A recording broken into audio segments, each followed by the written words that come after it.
Akshay.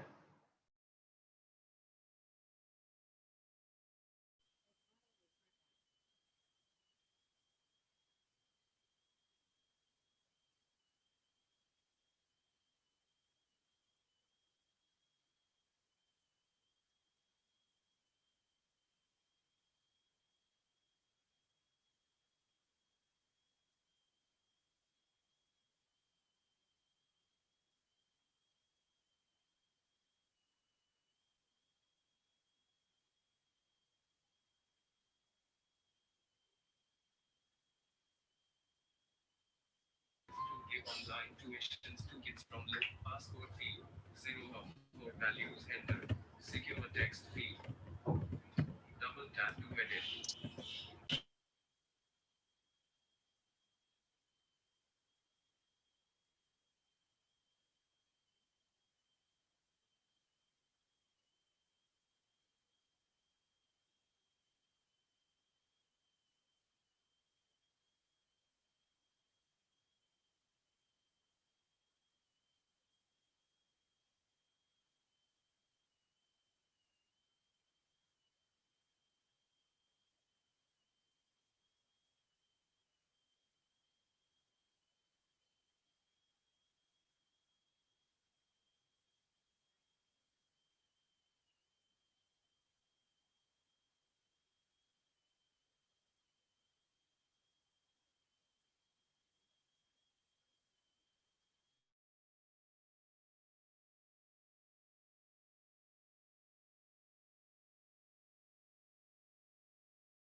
Hello.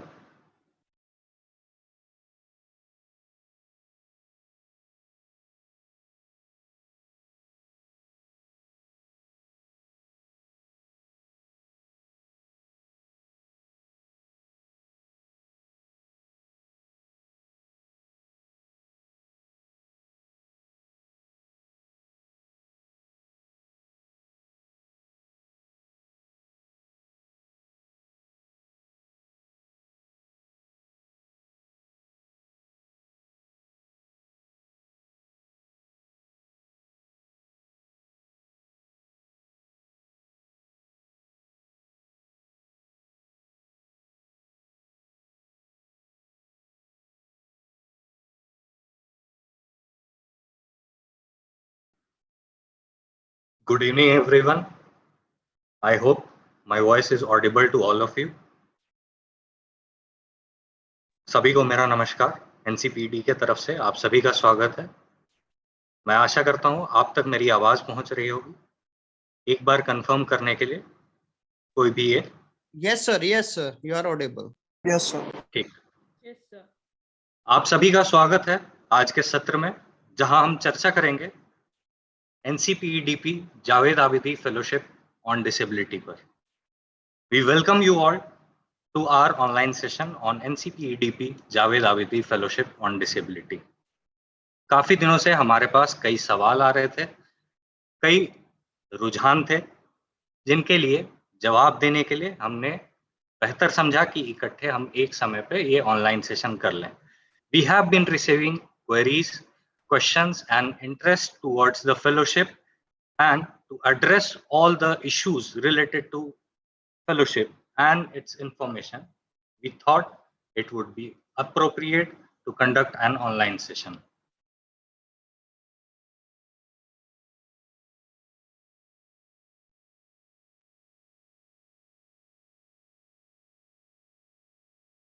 Before we begin this session, I would like to tell certain guidelines for all the participants.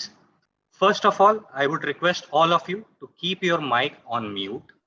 And in case you have any issues with network connectivity, then you don't need to worry, because we will put this session on our social media forums. आगे बढ़ने से पहले, सत्र की शुरुआत करने से पहले मैं कुछ बातें आपके सामने रखना चाहता हूं। सत्र के दौरान अपने माइक को म्यूट रखें, और अगर किसी वजह से आपके नेटवर्क में कोई बाधा आती है तो उसके लिए परेशान नहीं होना है। ये रिकॉर्ड किया जा रहा है सत्र है, और ये सत्र को हम रिकॉर्डेड सत्र को अपने सोशल मीडिया फोरम्स पर इस सत्र के बाद फिर से डाल देंगे, तो आप वहां जाकर दोबारा इसको देख सकते हैं। इसके अलावा अगर कोई भी प्रश्न हो आपके मन में, तो सत्र के अंत में आपको समय दिया जाएगा जिस समय आप इस पर चर्चा कर सकते हैं। In case you have any queries during the session, then you will be allowed to put forward those questions at the end of this session. So again, we welcome you all. We hope that you are safe and healthy at home. मैं फिर से आप सभी का स्वागत करता हूं, और ये भी आशा करता हूं कि आप सब घर में सुरक्षित हैं और स्वस्थ हैं। चलिए अब आज इस सत्र की शुरुआत करते हैं। सबसे पहले हम कोशिश करेंगे यहाँ पे यह समझने के लिए कि इस सत्र में आज हम किस किस विषयों पर चर्चा करेंगे। सबसे पहले हम समझने की कोशिश करेंगे कि ये फेलोशिप क्या है, और उसके बाद हम समझने की कोशिश करेंगे कि किस तरह से आवेदन पत्र को भरना है।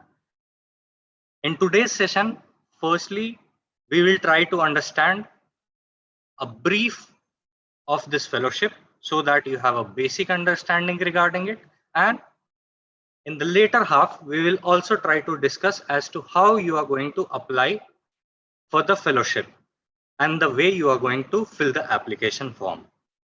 So I hope you all will stay connected till the end of the session. मैं आशा करता हूं कि आप सत्र के अंत तक हमारे साथ जुड़े रहेंगे इस प्रयास में।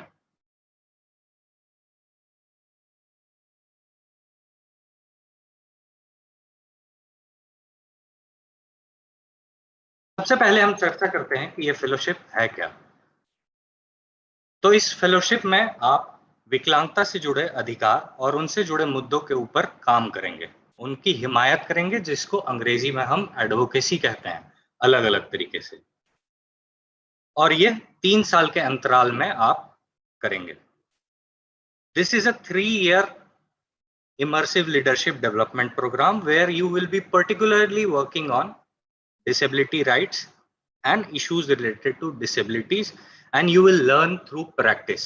आप अभ्यास करेंगे और उसके बाद अभ्यास करते हुए चीजों को सीखेंगे और उसके बाद हिमायत करेंगे. So you will advocate about issues related to disability in this fellowship program.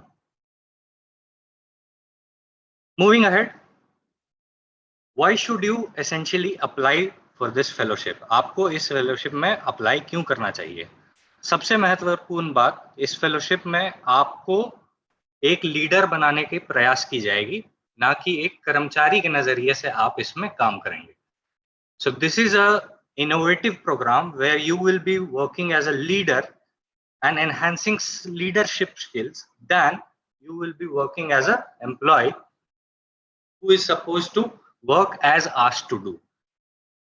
इसका मतलब यह है कि आप अपने विषय को खुद चुनेंगे. यह विषय यह हो सकता है कि आप स्वास्थ्य के ऊपर चर्चा करना चाहें, आप आजीविका के बारे में चर्चा करना चाहें, आप रोजमर्रा की जिंदगी में जो आने वाले मुद्दे हैं विकलांगता से जुड़े, उसके ऊपर काम कर सकते हैं. आप पहले एक विषय को चुनेंगे, फिर एक जगह को चुनेंगे जिस जगह पे आप उस विषय के बारे में काम करना चाहते हैं और उन प्रयासों को आप आगे बढ़ाएंगे. And why we say that this is a program where you take the onus of the entire idea is because you are the person who will be ideating on your own idea. You will be choosing a topic of your interest, be it education, be it livelihood, or any other issue that is related to disability. And during this 3 years program, you will try to develop that idea further. आप उस idea, उस विषय को विकसित करते जाएंगे और इस विकास को करने के लिए आपको सहायता अलग अलग प्रकार से दी जाएगी. आपके जो जरूरी खर्च होंगे, उन खर्च को मद्देनजर ध्यान रखते हुए आपको मासिक वृत्ति दी जाएगी जो कि 25,000 रुपए महीने की होगी. इसके अलावा आपको मार्गदर्शन करने के लिए मेंटर की सुविधा दी जाएगी, जो कि आपको हर वक्त आपको बताते रहेंगे कि किस तरह से आपको अपने विषय को आगे बढ़ाना है, उसको विकसित करना है, कैसे उस विषय को लेके काम करना है, उस विषय पर कैसे प्रयास करना है. इसके साथ साथ आपको जो जमीनी स्तर की सच्चाई है उसको भी अनुभव करने का मौका मिलेगा, जो हमारे साथ सहभागी संस्था है उनके साथ मिलके. So to develop this idea further, we will be providing you with numerous support, like you will be provided with a stipend of rupees 25,000 per month so that you can take care of your necessary expenses. You will be provided guidance on regular intervals through mentors. Your skills will be enhanced through regular training and capacity building programs. And along that, you will be engaging with our partnering organizations so that you gain extensive on-ground experience. कौन इसके लिए apply कर सकता है? Who can apply for this fellowship? This fellowship is essentially for youth. यह fellowship जो है ये युवाओं के लिए है, यानी उम्र सीमा इसमें 18 से 28 वर्ष की रखी गई है. So people in the age bracket of 18 to 28 years can apply for this fellowship. They are supposed to have completed minimum secondary level of education. If they have a basic understanding of disability issues, that is great. It is also expected that they have certain basic understanding of any language like English, Hindi, or any regional vernacular language.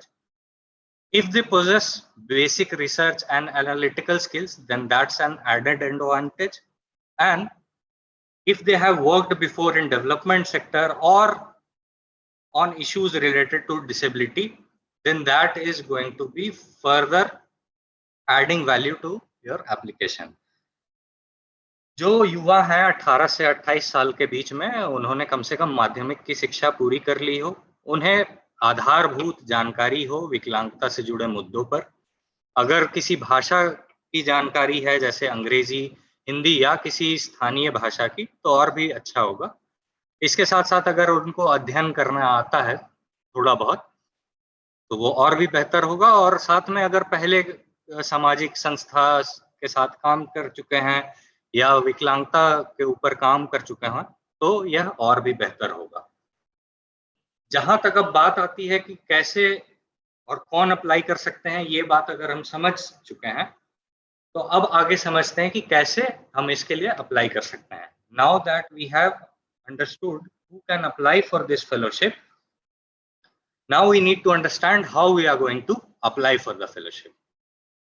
तो apply करने के लिए सबसे पहले आपको हमारे website पर जाना है, जो कि www.ncpedp.org है। You first need to visit our website www.ncpdp.org। आप जैसे ही इस वेबसाइट पर जाएंगे, आपको मेन पेज में आपका स्वागत किया जाएगा। So you will see our main page, and as you scroll down in our main page, immediately you will see a dedicated section to our fellowship. आप जैसे ही इस मेन पेज में नीचे स्क्रॉल करके आएंगे, तो आपको एक खंड दिखेगा जो कि सिर्फ और सिर्फ एनसीपीडी की Javed Abidi fellowship on disability के ऊपर है। यहाँ पे आपको 3 बटन दिखेंगे, जिसमें प्रोग्राम इंफॉर्मेशन होगा, एप्लीकेशन फॉर्म होगा, एफएक्यू होगा। You can see 3 buttons over this section, which will be mentioning program information, application form, FAQs. So I'll request you to start with program information. मैं आपसे आग्रह करूंगा कि सबसे पहले आप प्रोग्राम इंफॉर्मेशन पर जाएं। आप जैसे ही इस बटन को क्लिक करेंगे, आप हमारे फेलोशिप के पेज पर चले जाएंगे। So the moment you click this particular button, you will be redirected to our fellowship page. Here you will find all the essential information that you require to understand about this fellowship and gradually apply for this fellowship. आपको जो भी जानकारी fellowship से जुड़ी चाहिए, वो जानकारी यहाँ दी गई है, जिसको आप देख सकते हैं, पढ़ सकते हैं, समझ सकते हैं, और उसके बाद फिर एप्लीकेशन फॉर्म को अप्लाई कर सकते हैं। इसके बाद एक खंड है इसमें आप एप्लीकेशन फॉर्म में जा सकते हैं। There is one dedicated section on application form. You need to click on that. Once you have completed going through all the information that is provided in sections like program information, frequently asked questions and similar. इसके बाद आप क्या करेंगे कि यहाँ आपको देखने को मिलेगा कि एक लिंक दिया हुआ है, जहाँ से आप आवेदन पत्र को डाउनलोड कर सकते हैं। You will see a dedicated link. If you click on that link, you can download your application form and gradually fill it. In addition, you will find a guide to fill the application form. इसके अलावा आपको उसी स्थान में एक guide भी दिया जाएगा, जो कि बहुत महत्वपूर्ण है, और मैं आपसे दरख्वास्त करूंगा कि आप इसको जरूर पढ़ें जिस समय आप अपने आवेदन पत्र को भर रहे हैं। So it is essentially that you go through this guide while you are applying for the fellowship and filling up the applications form. आपने जब ये एप्लीकेशन फॉर्म डाउनलोड कर लिया है, तो इसके बाद आपको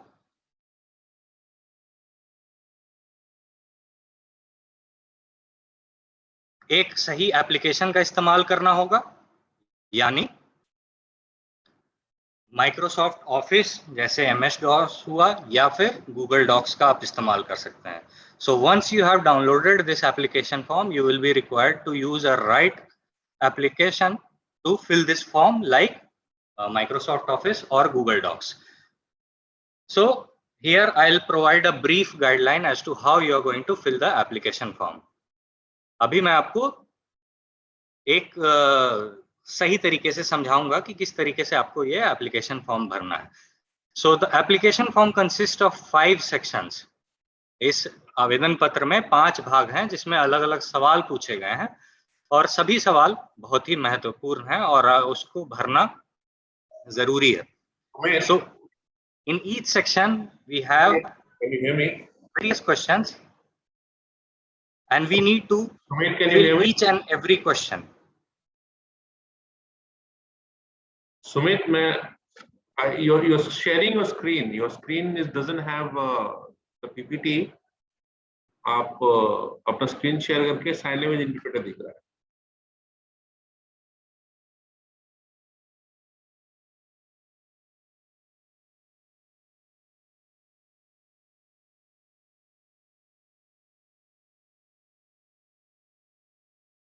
मैं आशा करता हूं कि आपको अब एप्लीकेशन फॉर्म अपने स्क्रीन पर नजर आ रहा होगा. I hope that you are able to see the application form, a sample application form on your screen. So as I was Yes, sir. previously talking about various sections that are present in the application form, मैं पहले भी इस बारे में चर्चा कर रहा था कि इस एप्लीकेशन फॉर्म में अलग अलग भाग हैं जिनको भरना जरूरी है और हर एक सवाल जो है वह महत्वपूर्ण है. Each and every question in all the sections are very important. तो चलिए सबसे पहले शुरू करते हैं कि पहला सेक्शन. तो पहले सेक्शन में आपसे जुड़ी कुछ मुख्य जानकारी जो है वह दी गई है. So the first section you have to provide some basic information about yourself. तो पहला सवाल है इसमें फुल नेम. फुल नेम में आपको अपना नाम भर देना है. अगला सवाल जो है एज है, आप एज में अपना एज भर देंगे. In the first question you have to provide your full name. In the second question you have to fill your age. The third question you have been asked to provide your gender. तीसरे सवाल में आपसे पूछा गया है कि आप अपने से लिंग की जानकारी दें और आप यहाँ देख सकते हैं कि आपके पास अलग अलग ऑप्शंस दिए गए हैं. So you can see in the third question where you have to highlight your gender, you have been presented with various multiple choice options where you have to choose one of the options.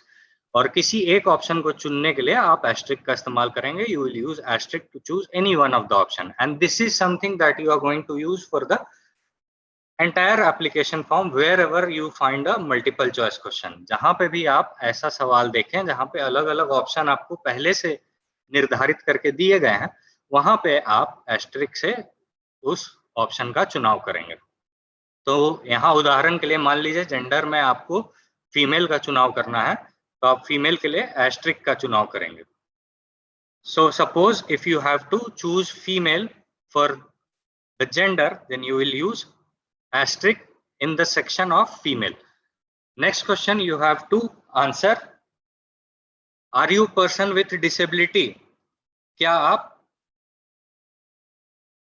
विकलांग व्यक्ति हैं. इसका जवाब भी आपको multiple choice option है और उसके अनुसार से आपको यहाँ पे भर के दे देना है, हाँ या ना, जो भी जवाब है. So the next question again you have to fill a multiple choice question that has two options, yes or no.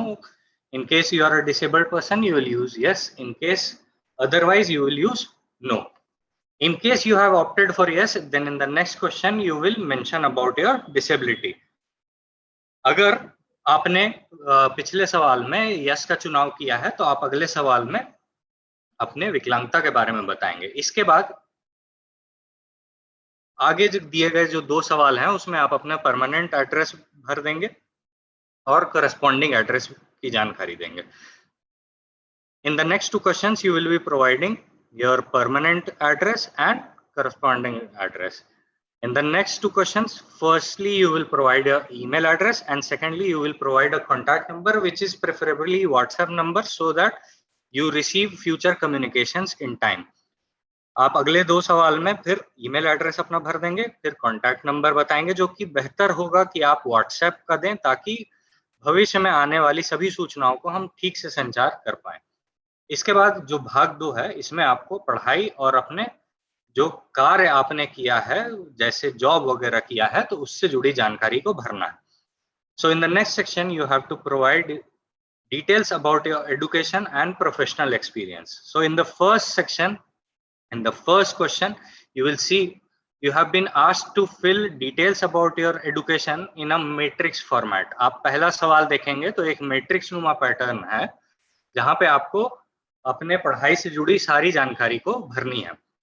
अब इस मैट्रिक्स में जो बाएं तरफ है वो अलग अलग स्तर दिए हुए हैं पढ़ाई के और हर एक स्तर के लिए आपको अलग अलग कॉलम में सवाल पूछे गए हैं और आपको उसी हिसाब से उनका जवाब देना है. So in the matrix, you will see on the leftmost column, you will see various levels of education have been mentioned, and accordingly you have to provide details in each of the column for the respective education as has been asked for the column. जैसे के लिए उदाहरण के लिए अभी माने कि बाएं तरफ अगर हम सबसे पहले शुरुआत करें तो मेट्रिकुलेशन है, और उसके साथ साथ जैसे ही हम दाएं बढ़ रहे हैं तो कॉलम में सबसे पहले हमारे पास सवाल आ जाता है state.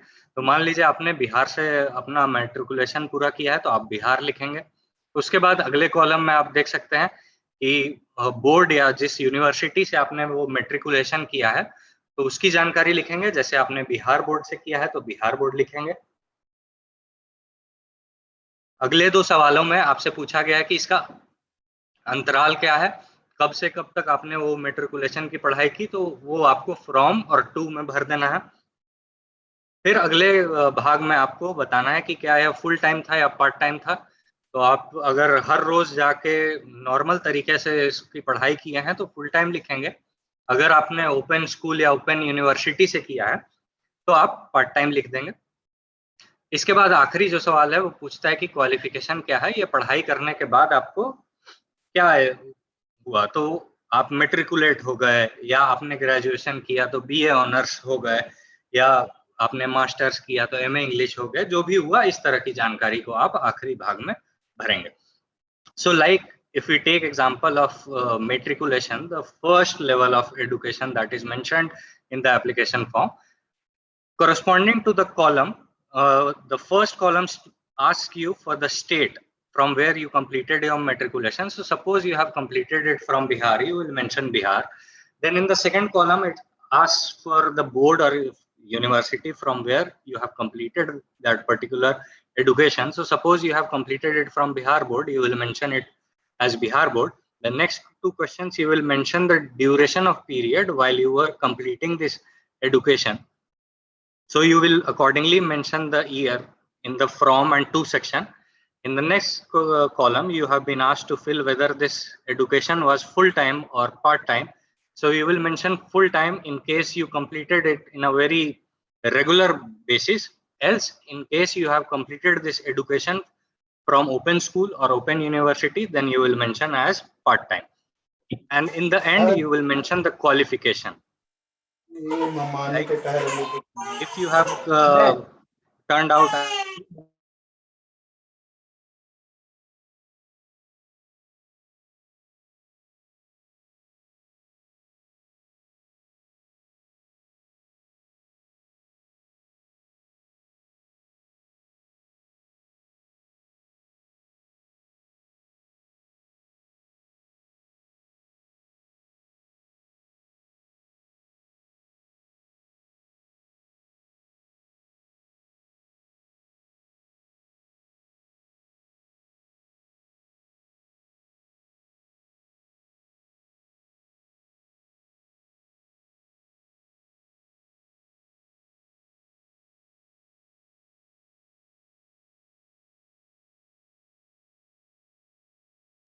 So you are not audible, I guess. Sir, you're not audible, sir.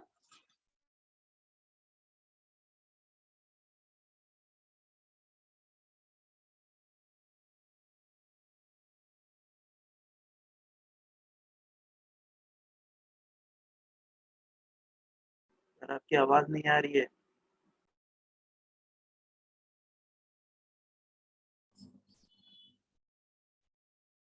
Sumit sir, आप म्यूट पे चले गए हैं, please unmute yourself.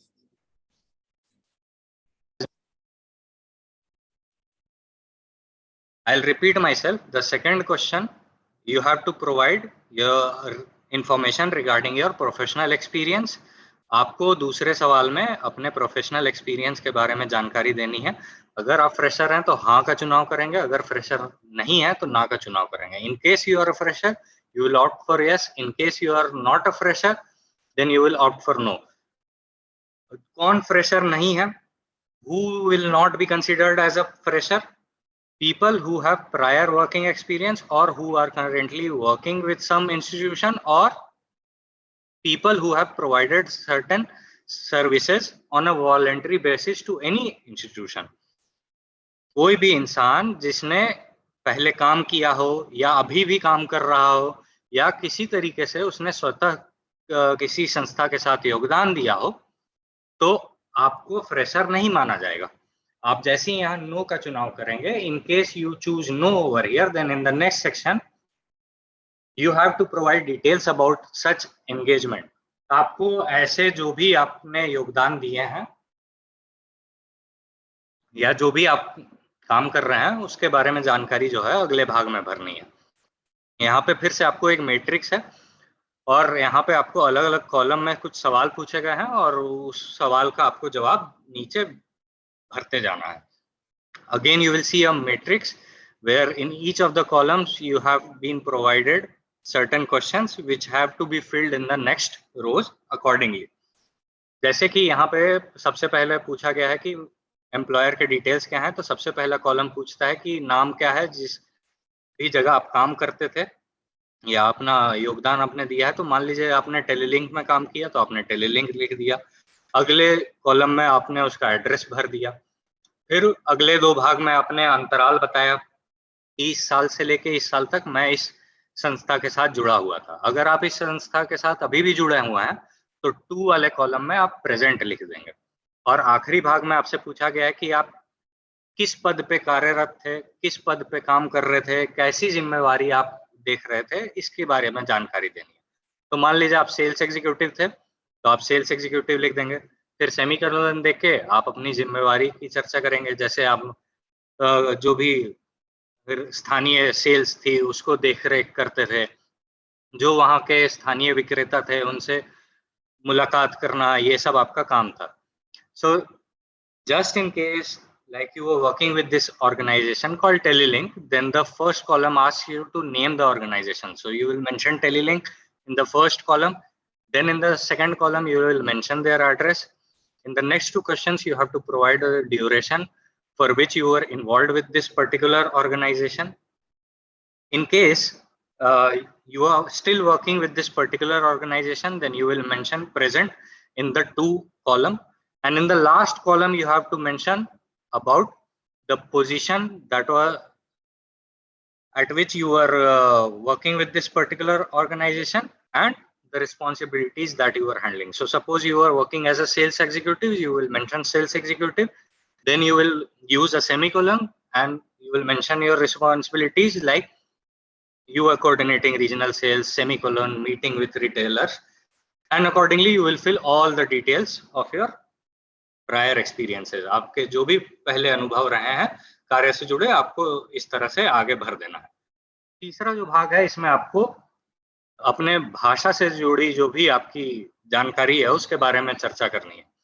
In the third question you have to provide details about the proficiency of the languages known to you.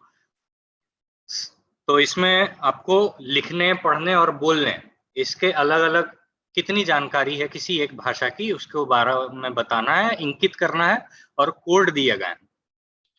जैसे आपको किसी भाषा की कम जानकारी है तो आप 1 का प्रयोग करेंगे, अगर ठीक ठाक जानकारी है तो 2 का करेंगे, और अगर आप समझते हैं कि बहुत अच्छे हैं आप उस भाषा में तो आप 3 का प्रयोग करेंगे। So for telling the proficiency levels in terms of reading, writing and speaking, you will be indicating them using the codes that has been mentioned in the application form itself. Like in case you have a limited knowledge about a language, then you will use 1. In case you have working knowledge about a language, then you will use 2. In case you consider yourself proficient in that particular language, then you will use 3.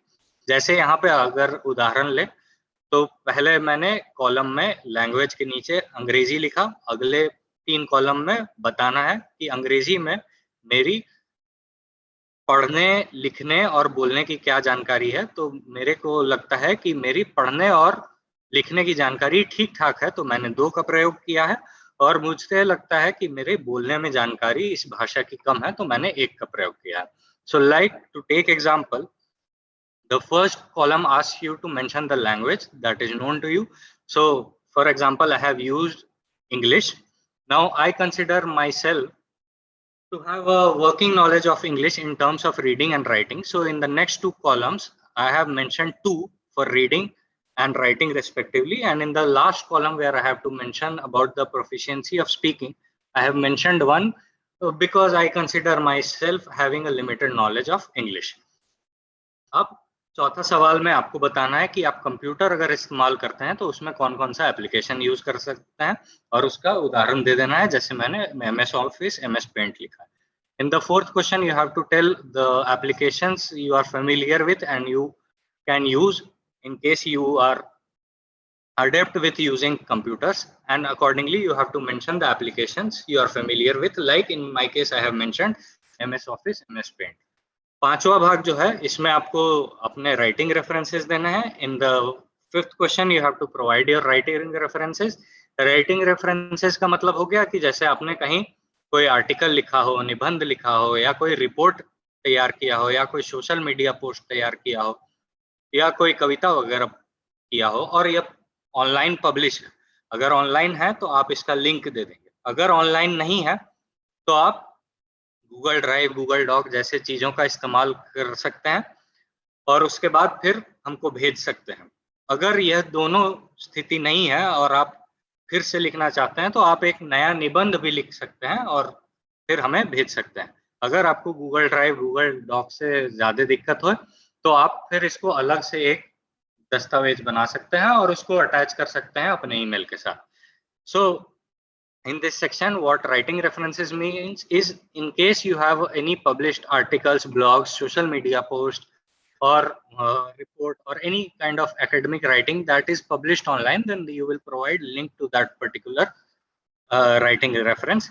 In case you wrote it but it's not published online, then you can make use of Google Drive and Google Docs, and you can send that link to us. In case you find it difficult to use Google Drive or Google links, then you can write a fresh set of essay on any topic of your interest, or you might have any written samples with you, then you can attach that separately with the email itself. छठा जो सवाल है इसमें आपको पढ़ाई और जो काम आपने किया है इसके अलावा आपने जो भी काम किया हो, एक्स्ट्रा करिकुलर एक्टिविटीज जिसको कहते हैं, उसकी जानकारी दे देंगे. So apart from your educational and professional experience, in case you have been involved with any extra co-curricular activities, then you need to accordingly provide the details in the sixth question. Now next, move to the most important section of the form, that is section 3. अगला जो भाग है यह सबसे महत्वपूर्ण भाग है इस आवेदन पत्र का, वो भाग 3 है. यहाँ पे पहले आपको बताना है कि आप किस मुद्दे के ऊपर काम करना चाहते हैं और उसको विस्तार से समझाना है कि आपको यह मुद्दा क्यों लगता है कि यह जरूरी है, इस मुद्दे पे काम करना, आप किस तरह से इस पे काम करना चाहते हैं. इस तरीके से आपको इसको विस्तार स्वरूप से समझाना है. So the first question in this section, you have been asked to tell a theme or issue on which you may like to pursue your work if selected for the fellowship, and you have to fill this section elaborately, explaining us why do you think like this particular theme or issue is of interest to you, how do you think you may like to pursue this or contribute to this particular issue. So you have to ask such questions to yourself and then fill this section very carefully. आपको खुद से ऐसे सवाल पूछने होंगे कि यह मुद्दा आपको जरूरी क्यों लगता है और फिर समय लेकर अच्छे से इस भाग को भरना है. आप यहाँ देख सकते हैं कि जो शब्द की सीमा है ये 500 शब्द की है.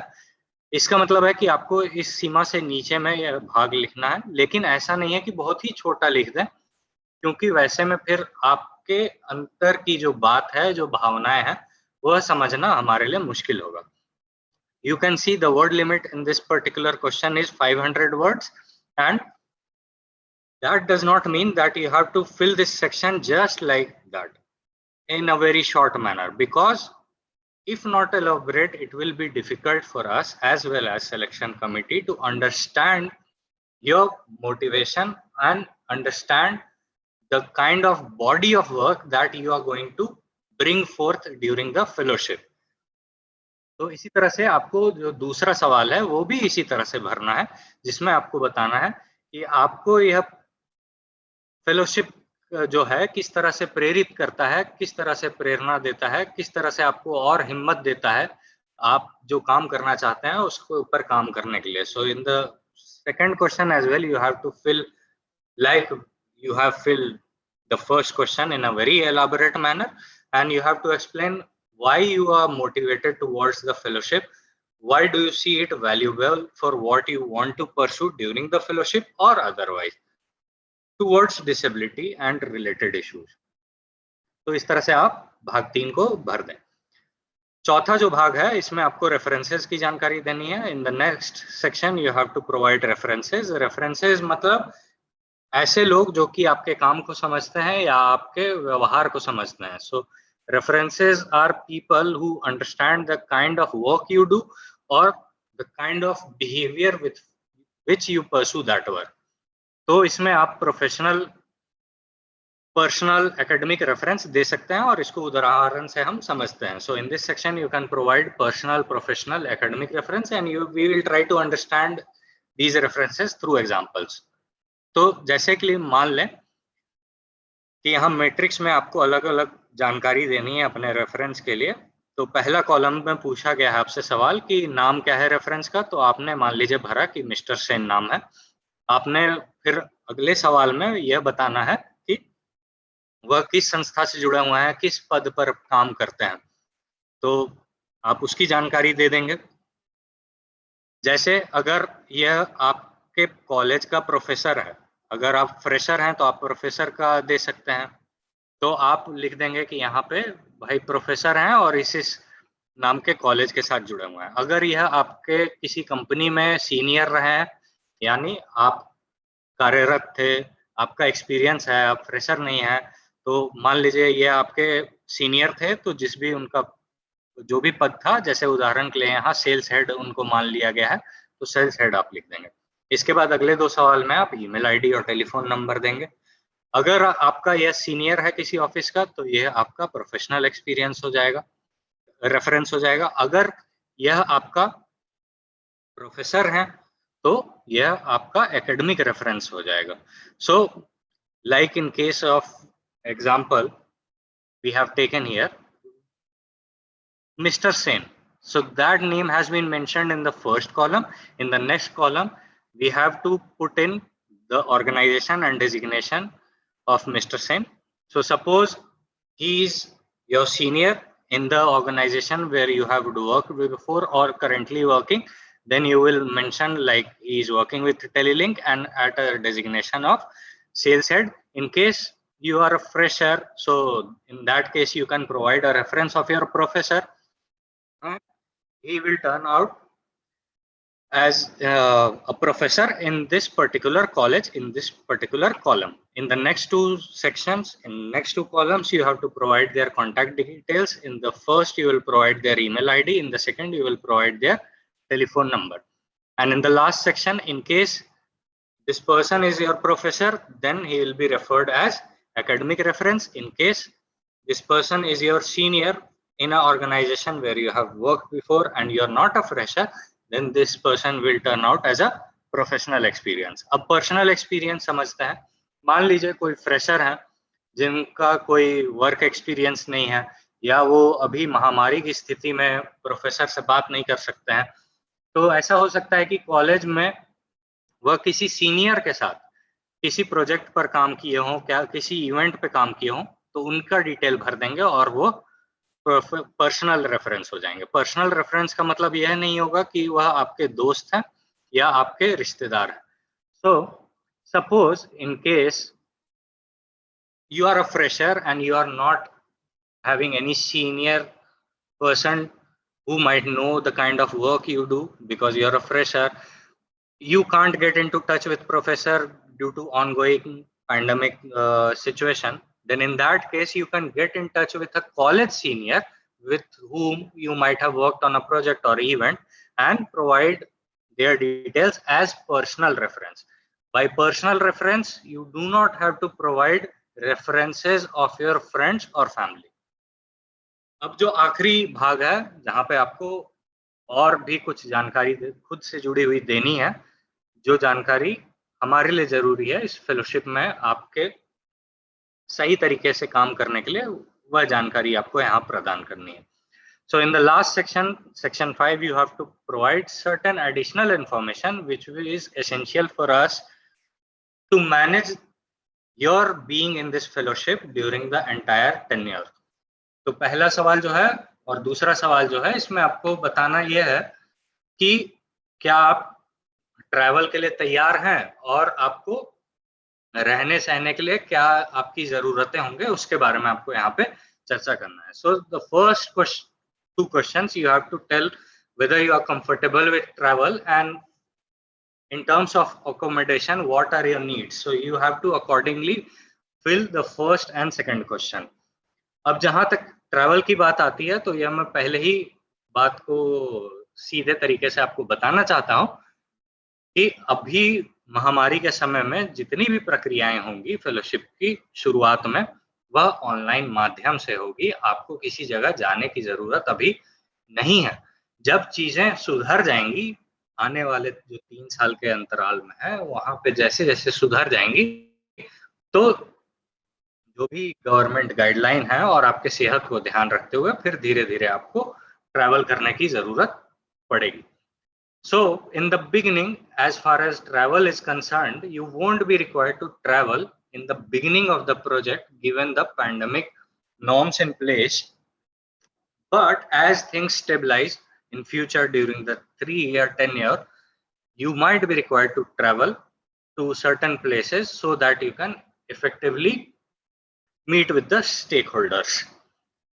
तो इसलिए यह पहला और दूसरा सवाल आपको भर देना है. So accordingly you have to provide the details in the first and second question. Third question, you have to tell the source from where you got to learn about the fellowship. जो तीसरा सवाल है, इसमें आपको बताना है कि आपका स्रोत क्या था, कि इस तरीके से आपको ये फेलोशिप की जानकारी मिली थी. हमारे वेबसाइट से, सोशल मीडिया से, किसी दोस्त से या परिवार जो भी है, उसकी जानकारी आपको इस भाग में भर देनी है. So from whichever source you might have received this information about the fellowship, you have to type and write this particular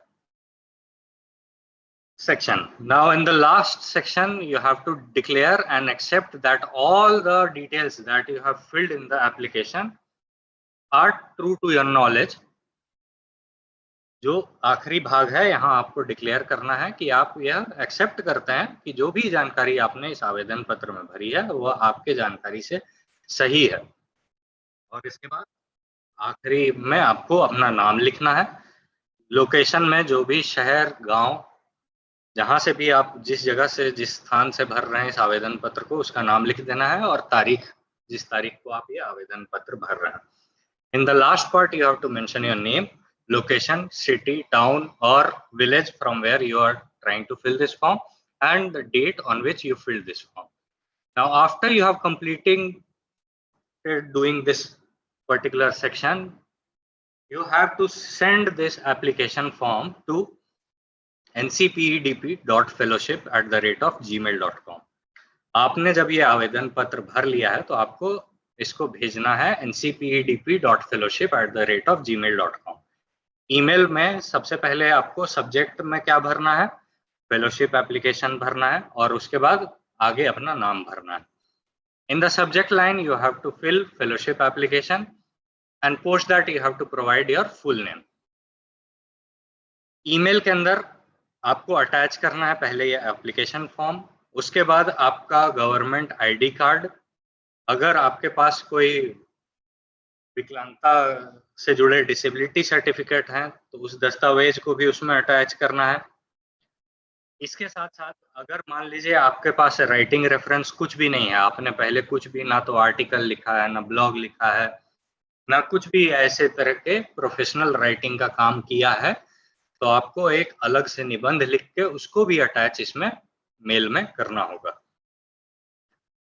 और इन सब को अटैच करके आपको मेल को भेज देना है और भेजने की आखिरी तारीख जो है वो है अगस्त 11, 2021.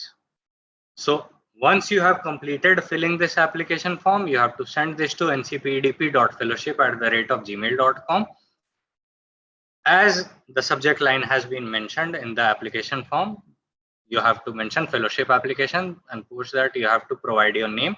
In terms of attachments for this email, you have to attach this particular application form. You have to attach the government ID card. You have to attach a disability certificate if applicable to you.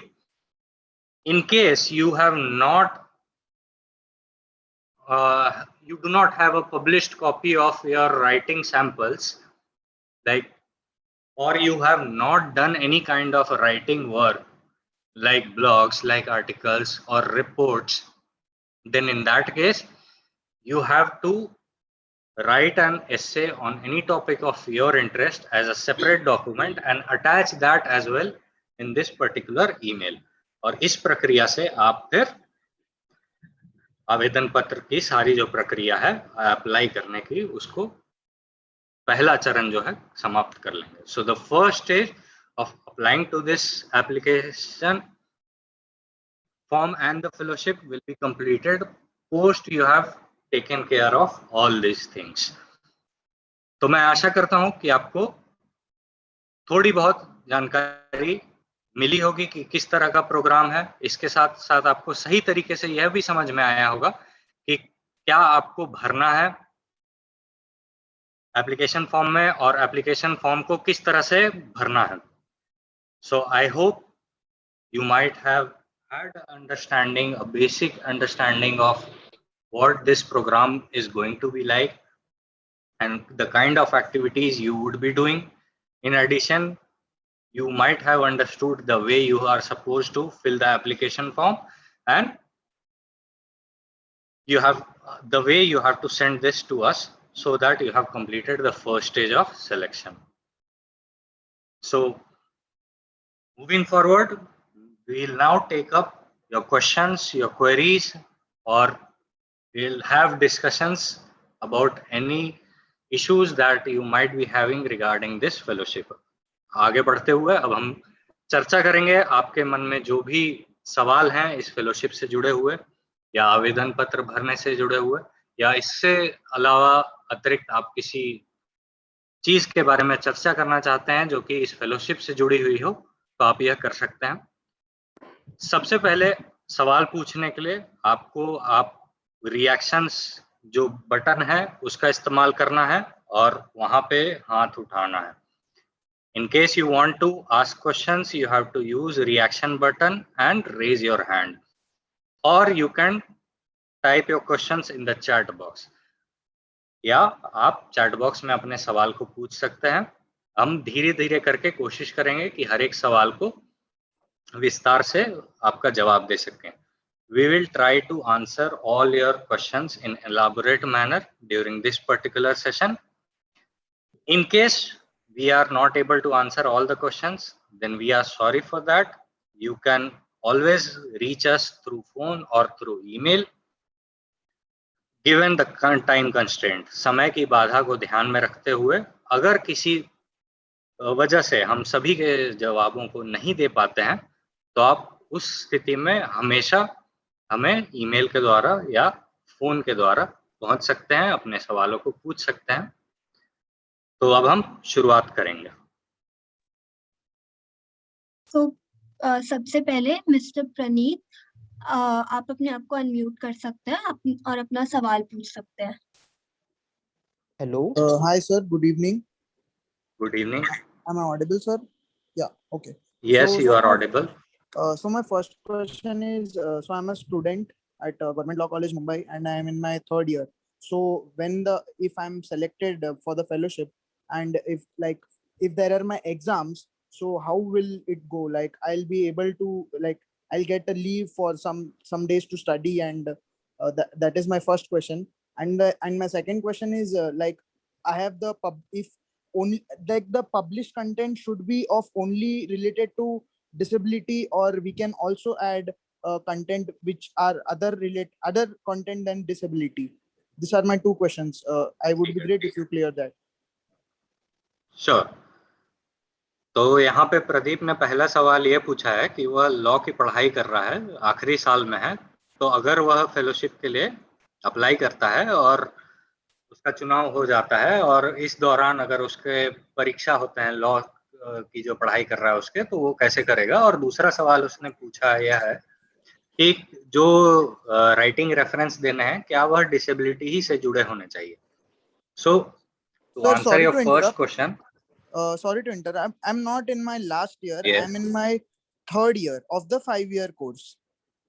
so you are undergoing a course which is fine, पढ़ाई कर रहे हैं जिस भी year में हो और उसके साथ साथ फेलोशिप करना चाहते हैं, उनका ये सवाल है। So the thing is, for to answer your first question, the onus and the ownership of how you are going to conduct the activities is entirely on you.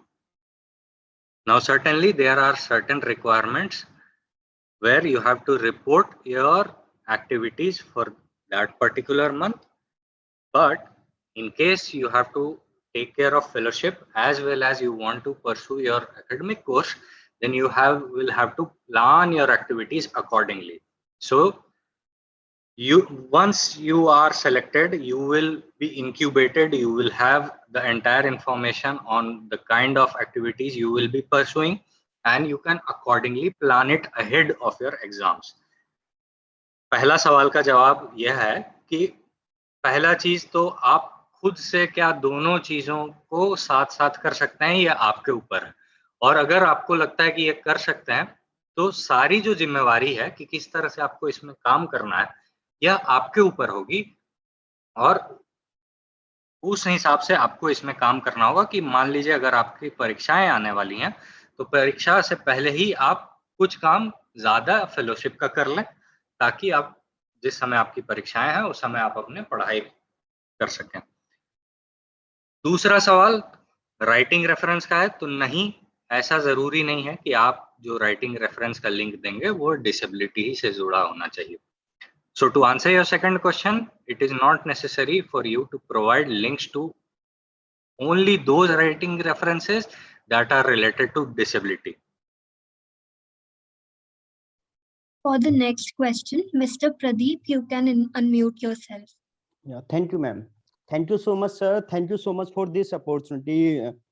और सर मेरा क्वेश्चन ये है कि मैं पीएचडी कर रहा हूँ Gautam Buddha university greater Noida से जी।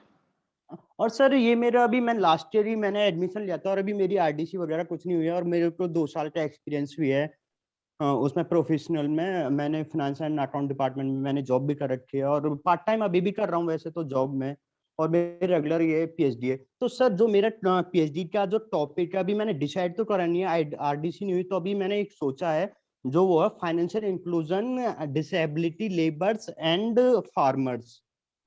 तो सर जो ये मेरा टॉपिक है इसको क्या मैं यहाँ पर भी इंक्लूड कर सकता हूँ? जी आप बिल्कुल कर सकते हैं। Okay. So what Pradeep has asked here is that he is pursuing PhD and he wants to pursue a topic which is applicable for PhD and he thinks might be applicable to advocate for financial inclusion if selected during the fellowship. So he can certainly pursue both of them. और sir जैसे मुझे थोड़ा जैसे मैं part time job भी कर रहा हूँ तो वहां से मेरा कुछ पैसा आता है, जैसे मैं अपने एक्सपेंसेस को कवर कर रहा हूँ, तो उससे कोई प्रॉब्लम तो नहीं है सर? जैसे यहाँ पे स्टाइपेंड मिलेगा? जी नहीं, ये स्टाइपेंड है, ये सैलरी नहीं है। फेलोशिप आप अपने बाकी भी जो काम कर रहे हैं उसके साथ साथ कर सकते हैं, वो चाहे एकेडमिक कोर्स हो या प्रोफेशनल कोई काम हो। सर सेकंड क्वेश्चन और है मेरा, एक और है। एक मेरी फ्रेंड है, वो फॉरेनर है, वो मेरे साथ पीएचडी कर रही हैं। उनका जो टॉपिक है वो एक्चुअली वो हैंडीकैप नहीं है, वो नॉर्मल ही है और उनका disability inclusion in private sector, वो इस टॉपिक पर वो पीएचडी थीसिस लिख रही है अपनी, तो वो भी अप्लाई कर सकती हैं इसको? नहीं, ये इसमें जो पहला प्रेफरेंस दिया जाएगा वो ऐसे युवाओं को दिया जाएगा जो दिव्यांग है। Okay okay, yes sir, thank you. Next question is from the chat box. The question is from Yashoda Yashu.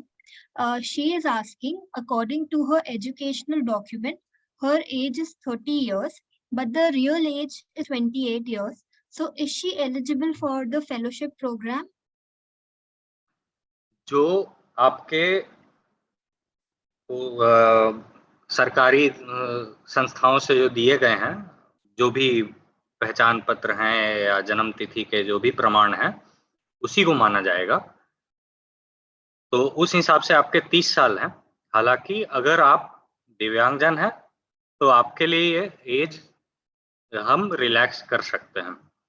So what Yashoda has asked is whether she would be able to receive any relaxation in terms of eligibility when she is actually 28 years old, but as per her document she is 30 years old. So what her age will be considered as per mentioned in her government approved certificates. However, if she is a person with a disability, then certainly such age norms will be relaxed, but only for youth. ये जो relaxation है यह सिर्फ और सिर्फ youth के लिए होगा। अगले क्वेश्चन के लिए मिस्टर पीयूष आप अपना माइक अनम्यूट कर सकते हैं।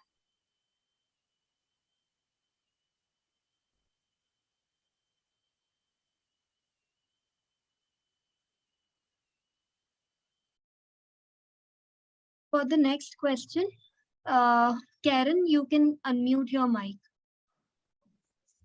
Hello, sir. Good evening. Good evening.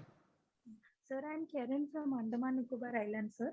So I'm currently pursuing my full-time PhD in SRM University. I've just enrolled myself right now, this June 2021, sir. So like, I think it is very similar to the previous question that person had one more contestant had asked about. So when I'm doing my full-time PhD, I am eligible to apply, but is it okay that if my topic is the same to the topic of the fellowship, is it okay, sir? If it is related to disability issues that matter, okay, then sir. only Actually, will my it be topic eligible. Okay, sir. Actually, my topic is looking at the prevalence of disability and the amount of inclusion among 5 Aboriginal tribes who are on the verge of civilization in Andaman Nicobar Islands, sir. So, Ongi, Jarvas, and Nicobar, etc. So that is. Am I eligible or not? I don't know. That is why. So if you want to pursue this topic that is related to disabilities with the communities that are on verge of extinction, then that's fine. Anyways, through this fellowship, you will be able to gain extensive on-ground experience as well as you will have guidance like you receive in case of PhD.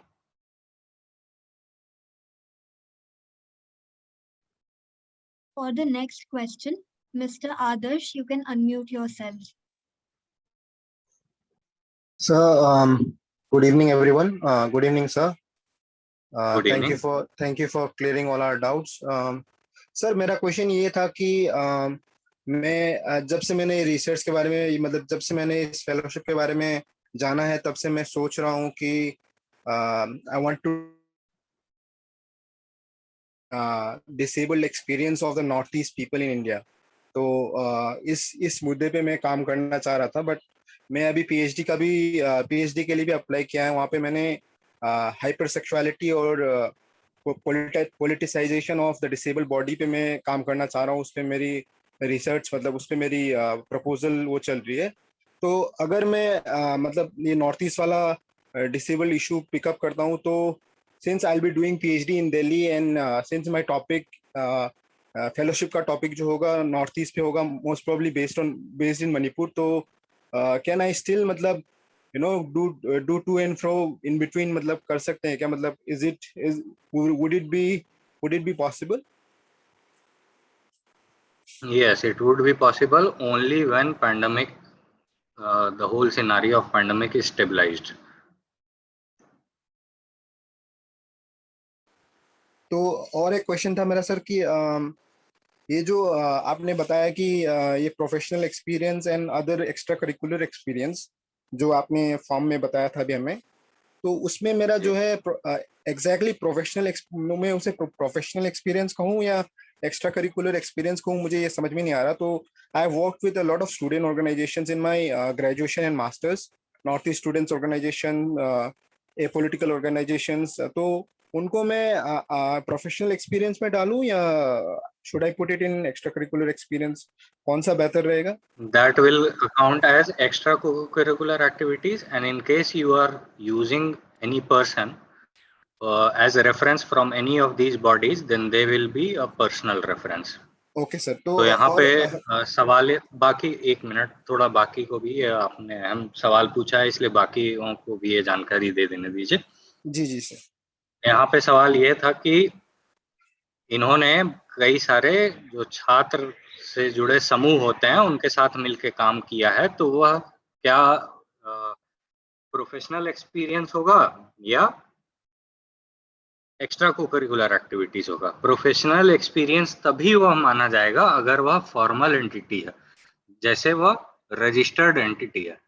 Entity का मतलब NGO हो, trust हो, private limited company हो, limited company हो, जो भी हो, ऐसा कोई रजिस्टर्ड जगह हो, तभी वह प्रोफेशनल एक्सपीरियंस माना जाएगा। हालांकि अगर आप उन संस्थानों में से किसी व्यक्ति को अपना रेफरेंस बना रहे हैं तो वह आपका पर्सनल रेफरेंस माना जाएगा, क्योंकि यह रेफरेंस आपने इनफॉर्मल बॉडी से लिया है और ये सब बॉडी में आपका एक्सपीरियंस काउंट नहीं होता है।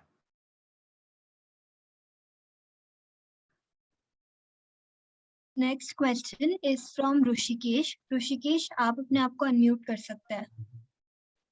हाँ सर, हाँ, I am a disabled person, I am from Maharashtra. मैं हिंदी में बात कर सकता हूँ? जी जी बिल्कुल कर सकते हैं। सर, मैं अभी अंडर ग्रेजुएट हूँ और मेरा फर्स्ट ईयर चालू है, तो ये फेलोशिप में और मैं यूपीएससी की तैयारी भी कर रहा हूँ, और मुझे डिसेबल लोगों के लिए ही यूपीएससी में यानी संघ लोक सेवा आयोग में यानी for the sake of our brothers, यानी उनके लिए काम करने के लिए मैं यूपीएससी यानी आईएएस होना चाहता हूँ। तो ये जो फेलोशिप है वो मेरे किस हद तक काम आ सकती है या मुझे हेल्प कर सकती है? देखिए, भविष्य में आप क्या करना चाहते हैं वह आपका निश्चय जो भी है वो आप निश्चय इसका करेंगे कि आप आगे जाके भविष्य में क्या करना चाहते हैं। हालांकि आपको पढ़ाई के समय अगर लगता है कि उसके साथ साथ आप ये फेलोशिप करना चाहते हैं तो आप जरूर करें। और जहां तक की बात है कि किस तरह से ये आपको यूपीएससी में मदद करेगा, तो आप जो भी सब्जेक्ट लें उसके हिसाब से यह जवाब बदल जाएगा कि किस तरह से मदद करेगा। अगर आप ऐसे सब्जेक्ट्स लेके यूपीएससी की तैयारी करते हैं जहां पे सामाजिक मुद्दों के बारे में चर्चा नहीं होती है, तो वहां पे यह आपको फेलोशिप सीधे तरीके से मदद नहीं करेगा। लेकिन अगर आप ऐसे सब्जेक्ट लेते हैं जहां पे सामाजिक मुद्दों के बारे में बात होती है, तो वहां पे जरूर आपको मदद करेगा, क्योंकि आपको सीखने को मिलेगा जमीनी स्तर पे कि क्या सच्चाई है लोगों के बीच में, और बाकी जो भी हैं कार्यपालक जो ऑफिस हैं, एग्जीक्यूटिव हैं, या फिर लॉ के नजरिए से जो जुडिशियरी हो गया हमारा, तो वहां पे क्या स्थिति है इसके बारे में आपको जानकारी और अच्छे तरीके से समझने को मिलेगी, प्रैक्टिकल तरीके से। अब जहां तक बात आई कि मान लीजिए आपने ऐसे सब्जेक्ट का चुनाव किया है जहां पे आपके ऐसे मुद्दों की चर्चा नहीं होगी, ऐसे सवाल नहीं आएंगे, तो भी इस फेलोशिप को करते हुए आपके पर्सनालिटी में लीडरशिप की क्वालिटी जरूर आएगी, जो कि आपके इंटरव्यू में बिल्कुल देखने को मिलेगा, क्योंकि आप इस 3 साल के अंतराल में अपने हिसाब से चीजों को करेंगे जिसका पूरा जिम्मेवारी आपके पास होगा। यह मौका जो है यह आप कहीं कार्यरत होके भी नहीं ले सकते हैं, जो मौका आपको इस फेलोशिप के दौरान मिलेगा। यह ठीक उसी तरह से है कि आपने कुछ एक विचार सोचा और उसको खुद अपने तरीके से बढ़ाते गए। तो यह आपका पौधा है, आप इसको कैसे बढ़ाएंगे, किस तरह से बढ़ाएंगे, कितनी ऊंचाइयों तक पढ़ाएंगे ये आपके ऊपर है, और इसका फायदा जो है वो आपके पर्सनालिटी में दिखेगा, जो कि आप इंटरव्यू में आप देख सकते हैं। अगला सवाल। Next question सर is एक from चीज the और सर सर एक और सवाल कि ये जो सेशन चल रहा था, जब चल रहा था तो मुझे कुछ इस यानी कि मैं इतना टेक्नो सेवी नहीं हूँ, तो मुझे क्या चल रहा था वो पता नहीं चला कि कैसे प्रोसेस होती है। तो मेरे कुछ और यानी कि मैं एलिजिबल हूँ कि नहीं हूँ, तो वो डाउट्स कैसे क्लियर होंगे? यानी मैं एलिजिबल तो हूँ ना सर? जी जी, आप बिल्कुल एलिजिबल हैं, और आपको जहाँ पे भी तकनीकी दिक्कतें आ रही थी, आप टेक्नो सेवी नहीं है, जिसमें कोई परेशानी नहीं है, तो आप उसके लिए क्या कर सकते हैं कि ये हमारे सोशल मीडिया पे इसकी रिकॉर्डिंग होगी। इससे पहले भी इस तरह का सत्र हमने 2 जुलाई को किया था, उसकी भी रिकॉर्डिंग है। आप उसको बैठ के अपने ऐसे जो दोस्त हैं जो कि आपको लगता है कि ये टेक्नो सेवी हैं, या आपके रिश्तेदार जो आपको लगता है टेक्नो सेवी हैं, तो उनके साथ बैठ के देखिए, उनकी मदद लीजिए। हाँ जी जी सर, जी sir. next question is from the chat box. This question is from Piyush Kalra. Sir, I am deaf. I have experience in freelancing. So can I apply for the fellowship? Yes, you can apply for the fellowship, and your freelancing experience is going to count as a professional experience, and in case you use a person from that particular institution for which you are freelancing, then they will be accounted as a professional reference. इसने पूछा है कि इसने freelance काम किया है और क्या वह एलिजिबल है, तो बिल्कुल अगर उसने जितनी पढ़ाई जरूरी है वह पूरी की है, जो उम्र की सीमा है उस सीमा के अंतराल में वह आता है, तो वो बिल्कुल एलिजिबल है, अप्लाई कर सकता है। और क्योंकि उसने फ्रीलांसिंग की है, तो यह अनुभव उसका प्रोफेशनल एक्सपीरियंस माना जाएगा, और अगर जिस संस्था के लिए उसने फ्रीलांसिंग की है वहां से वह किसी रेफरेंस का इस्तेमाल करता है, तो उस रेफरेंस को हम प्रोफेशनल रेफरेंस मानेंगे। Next question. Next question is from Alisha Hasnani. She is asking, are we required to necessarily submit a writing sample? Yes, it is important to submit a writing sample. In case you do not have a writing sample, like majority of us might not have worked on a report, might not have worked on a blog, might not have worked on blogs or social media content, then in that case everyone might have at least experienced writing essays during their school time, so they can write a fresh essay and attach it with the other attachments in the email. उसने सवाल ये पूछा है कि क्या writing reference देना जरूरी है? जी बिल्कुल जरूरी है। हालांकि हम में से बहुत सारे लोग ऐसे हैं जो कि ना तो हमने पहले अनुभव किया है कि रिपोर्ट कैसे लिखते हैं, ब्लॉग कैसे लिखते हैं, या सोशल मीडिया पोस्ट या ऐसे इस तरह के जो कंटेंट होते हैं ये किस तरह से लिखते हैं, तो उसमें कोई हानि की बात नहीं है। लेकिन अधिकतर लोगों ने पढ़ाई करते समय निबंध जरूर लिखा होगा अपने स्कूल के समय में, तो इसलिए उस स्थिति में वह एक निबंध लिख सकते हैं। वह टॉपिक कुछ भी हो सकता है, और उसको अलग से अटैचमेंट बना के बाकी अटैचमेंट्स के साथ अपने ईमेल में भेज सकते हैं। अगले सवाल के लिए ज़ीबा आप अपना माइक अनम्यूट कर सकते हैं। Hello, sir. Thank you so much for conducting this session. So I'm doing my master's in development studies and completed my dissertation. My dissertation was on children with disability, studying in different management schools, as in government schools, private schools, NDMC schools. So I've covered enrollment, dropout, and gender composition in all these schools of children with disability. So when you have mentioned to submit a writing sample, can I submit my dissertation? But I was a little confused because dissertation is like 10 to 12,000 words that I have written. So should I comprise it shortly, or what do you suggest in such a situation? So just in case you might have worked with any organization while you were working on your dissertation, So you need to first confirm with the organization that whether you have signed any consent where you are not required to share such designation. In case you are allowed, you can share the complete designation without any changes. In case you are not allowed to share such a designation, then you can share a draft designation that you might have prepared at the beginning. So you are not supposed to send us the final designation that was used by you or that particular organization, because that would go against the consent form that you might have filled for that particular organization or your educational institution.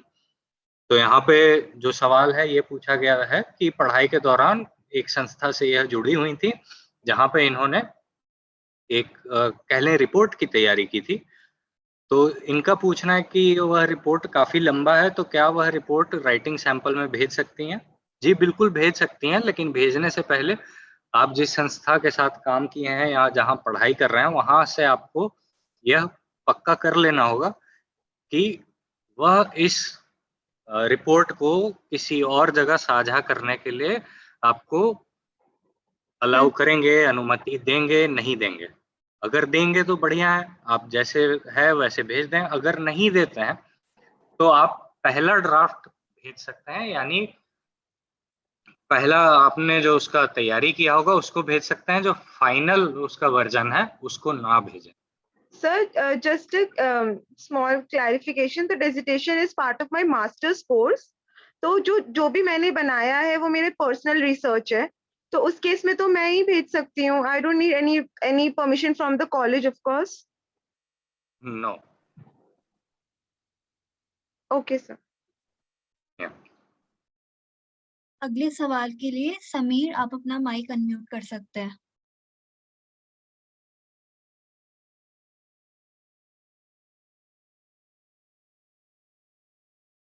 For the next question, Yashoda, you can unmute your mic. Okay. Hello. Hello. Hi, sir. Hi. Sir, actually, I read the eligibility criteria for this fellowship. Yes. Even though I applied, because my age is 30, I know that as per the documents only, all will consider. I know that even though I applied, you are eligible or not, sir? You are eligible if you are a person with a disability. Yeah. Yeah. Yeah. Thank you, sir. Yeah. Can we take question from Piyush? He has been waiting from. Piyush, you can unmute your mic.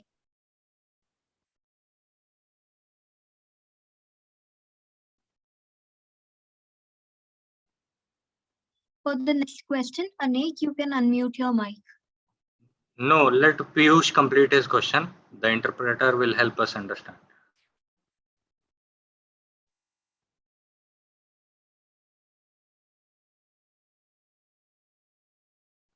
I think Piyush is offline.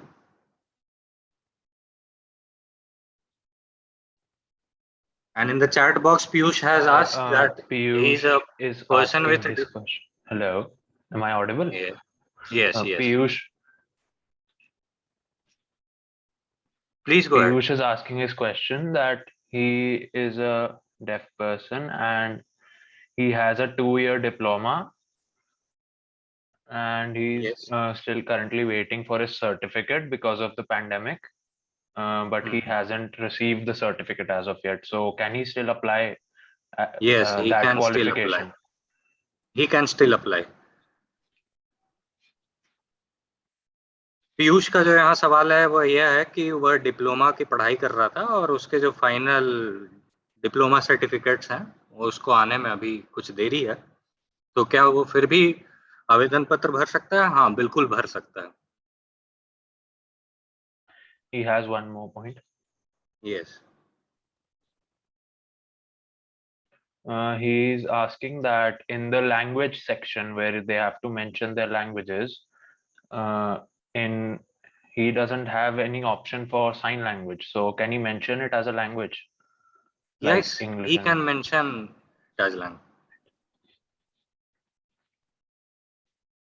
जो language वाला section है वहां पे पूछना है पीयूष का कि क्या वह साइन लैंग्वेज को वहां पे भर सकता है, तो हाँ बिल्कुल भर सकता है। Okay, thank you very much. For the next question, Anik, you can unmute your mic.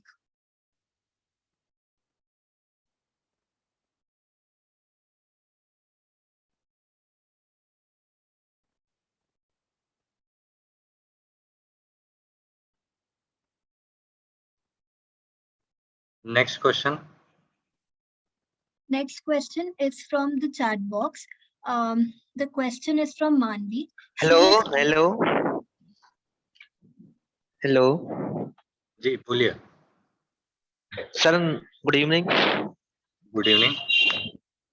Sir मैं ये कहना चाहता हूँ सर, मैंने क्या है एलिमेंट्री एजुकेशन डिप्लोमा कर रखा है, जो प्री टीचर्स ट्रेनिंग कोर्स होता है ये राजस्थान के अंदर, और मैं अभी रीट की प्रिपरेशन कर रहा हूँ। तो मैं ये कहना चाहता हूँ, मैंने इस पर डिसेबिलिटी पे ऐसे लिख के सेंड किया था, जो ऐसे था वो वहां से रिप्लाई आया है कि ये रिगार्डिंग नहीं है, मैंने बल्कि वो डिसेबिलिटी के ऊपर लिखा था। इस हिसाब से मैं सर कुछ पूछना चाहता हूँ कि उसको किस टाइप से लिखना है, मतलब किस संदर्भ में लिखना है, या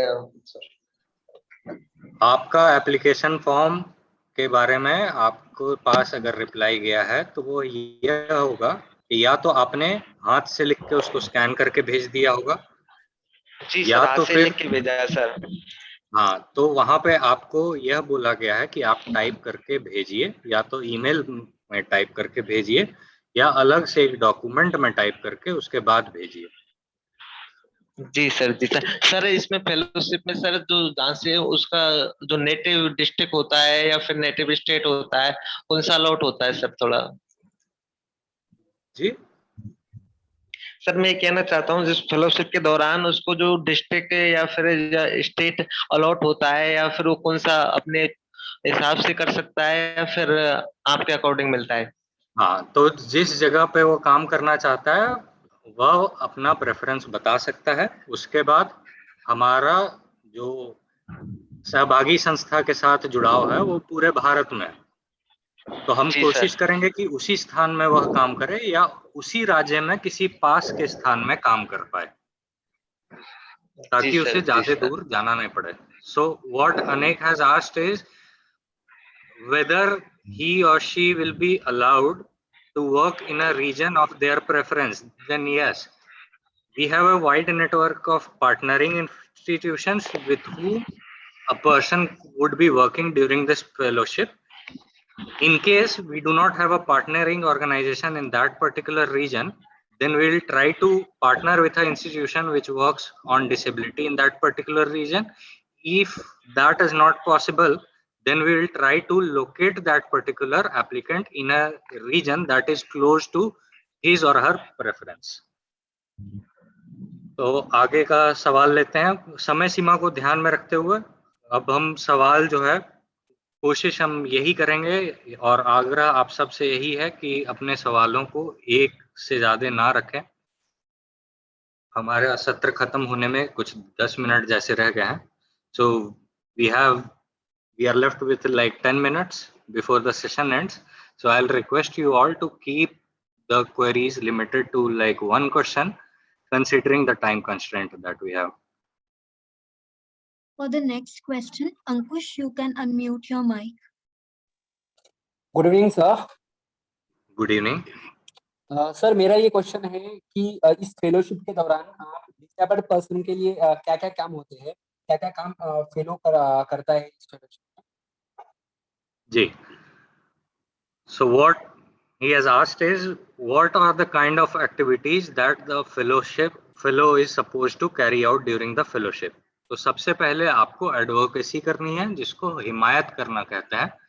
हिमायत करना कहने का मतलब है कि एक मुद्दा है जो कि आपको दिख रहा है विकलांगता से जुड़ा हुआ, जो आपको लगता है कि आपके अनुभव से या बाहर की जानकारी जो आपके पास है उससे आपको लगता है कि ये मुद्दा जो है इसके ऊपर चर्चा होनी चाहिए या इसके ऊपर काम होना चाहिए या इसके ऊपर जो सरकारी नियम हैं, कानून हैं या जो संविधान में दिए गए प्रावधान है उसमें बदलाव होना चाहिए, तो आप उसके ऊपर मेहनत करेंगे और कोशिश करेंगे कि लोगों को अपने साथ एकजुट करके उसके ऊपर काम कर सकें। अब लोगों में कार्यपालक भी हो सकते हैं, जो कम्युनिटी है, जो दिव्यांगजन है, वो उनका समूह भी हो सकता है, फिर मीडिया की भी आप मदद ले सकते हैं। तो ऐसे अलग-अलग प्रक्रियाओं से आप काम करेंगे। अब ये सब करने के लिए आपको एक आधार चाहिए, तो उसके लिए आपको एक पढ़ाई भी करनी होगी, यानी अध्ययन करना होगा, ताकि आप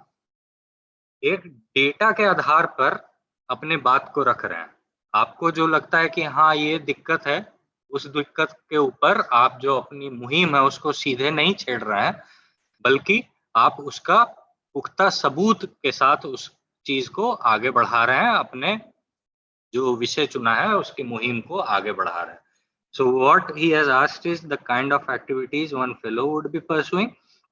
So essentially, they would be involved in a evidence-based advocacy.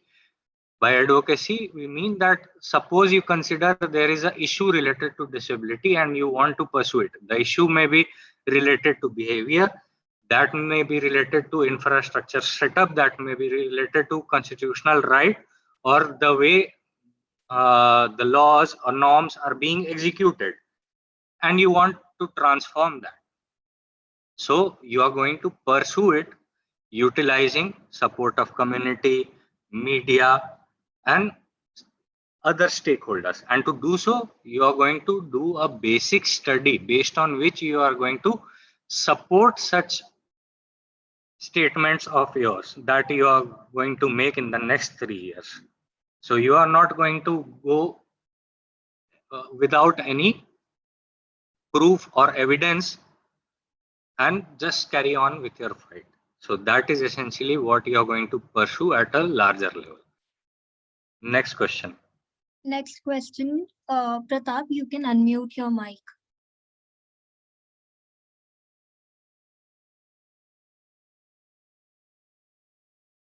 Next question. Hi, sir. Good evening, sir. Pratap, right? Good evening. Sir, I have a question. So I have already submitted the documents. I also got an answer that I am a 36-year-old, but I am a physically handicapped. So I'll be eligible for the fellowship. Now I am working for an organization. So will it be okay if I continue with my organization and do the fellowship? Yes, it is okay with. Because this is a fellowship, you would be receiving stipend and not salary.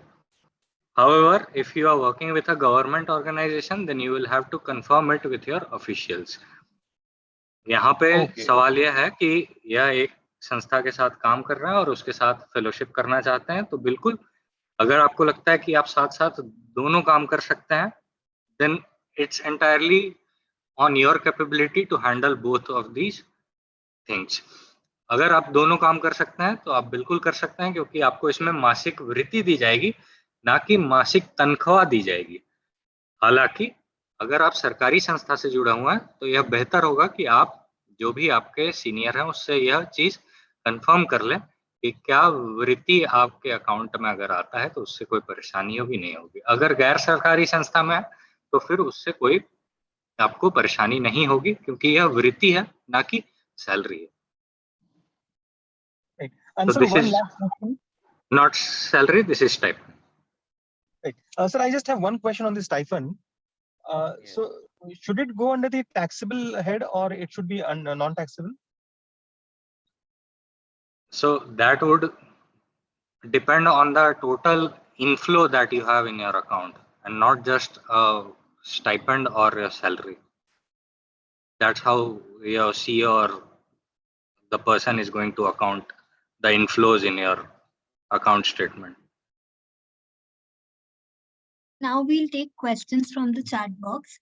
The first question is from Manvi. She is asking that she has submitted her application form, but she feels that it is incomplete.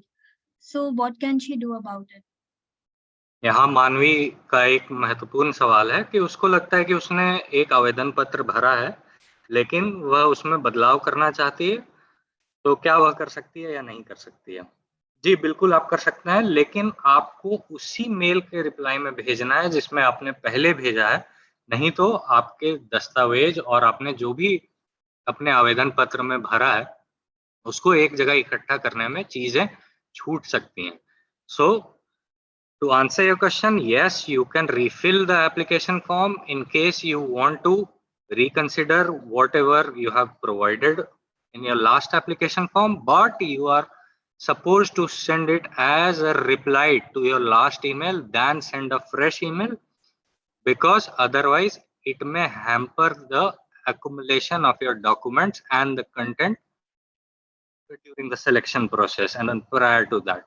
So we will take the next question. Next question is from Tapas. Good evening, sir. My name is Tapas Bharadwaj. My question pertains to the additional attachments that are to be attached. Can I send them compiled in a single PDF document as mentioned in the FAQs? Yes, you can compile and send. Okay. Next question is from Radhika. Yes. Sir, I am a recent school graduate and yet to get admission in a college.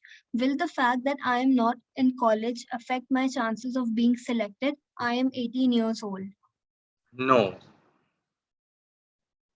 What you are pursuing academically has nothing to do with your selection here.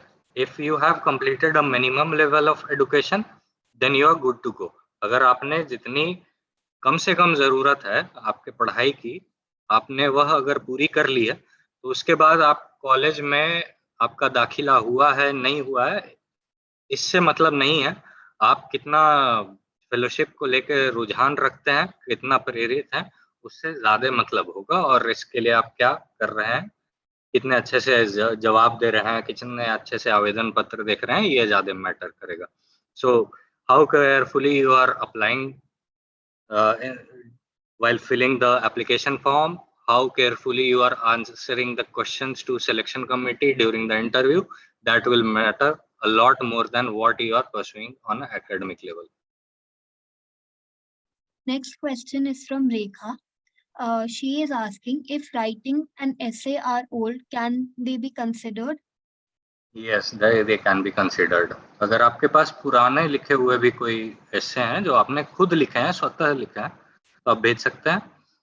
हालांकि अगर आप कहीं दूसरे जगह से copy paste करके बस लिखना है इसलिए लिख रहे हैं, तो वहां पे दिक्कत होगी, क्योंकि हम प्लेगरिज्म को चेक करेंगे, यानी कहीं से आपने कॉपी पेस्ट तो नहीं किया है.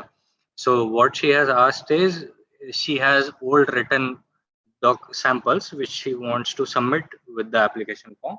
Whether she can do that or not, she can certainly do that, given that plagiarism is not found in those documents, because we would be checking that during the selection process.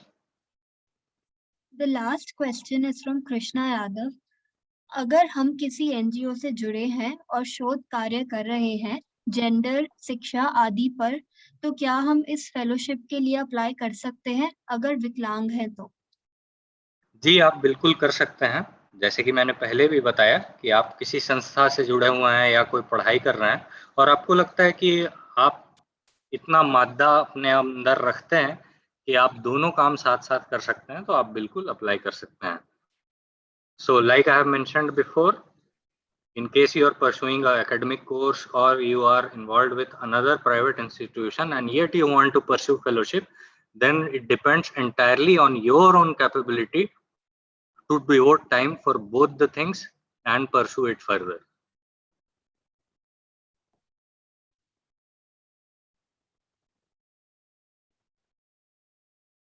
I hope we do not have any more questions.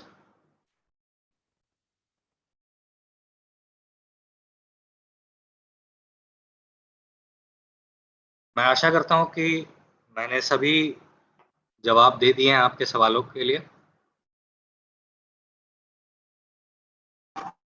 Yes, sir.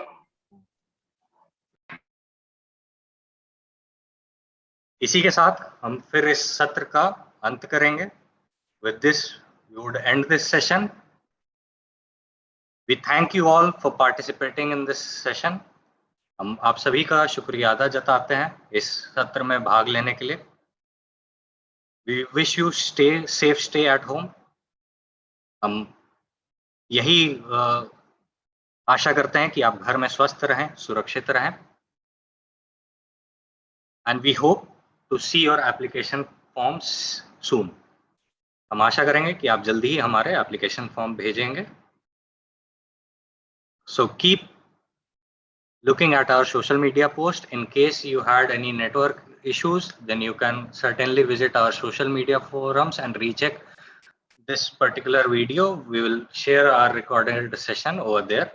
अगर आपको किसी भी तरह की तकनीकी बाधा आई हो, network से जुड़ी हुई या कोई बात ऐसी हो जिसके बारे में आपको फिर से देखना हो, समझना हो, तो आप ये रिकॉर्डेड सत्र जो है हमारे सोशल मीडिया फोरम्स में आपको मिल जाएंगे. आप वहां जाके दोबारा देख सकते हैं, समझ सकते हैं. I hope you liked the initiative and you will keep participating in further initiatives of NCPDP and stay connected to our social media updates. मैं आशा करता हूं कि आने वाले सभी जो ऐसे सत्र हैं या आने वाले जो भी इवेंट हैं जो NCPDP करती है उससे आप जुड़ने की कोशिश करेंगे और जो भी हमारे सोशल मीडिया के अपडेट हैं उससे जुड़े रहेंगे. Thank you so much for participating in this session. सभी का धन्यवाद इस सत्र से जुड़ने के लिए. Thank you. Thank you, sir.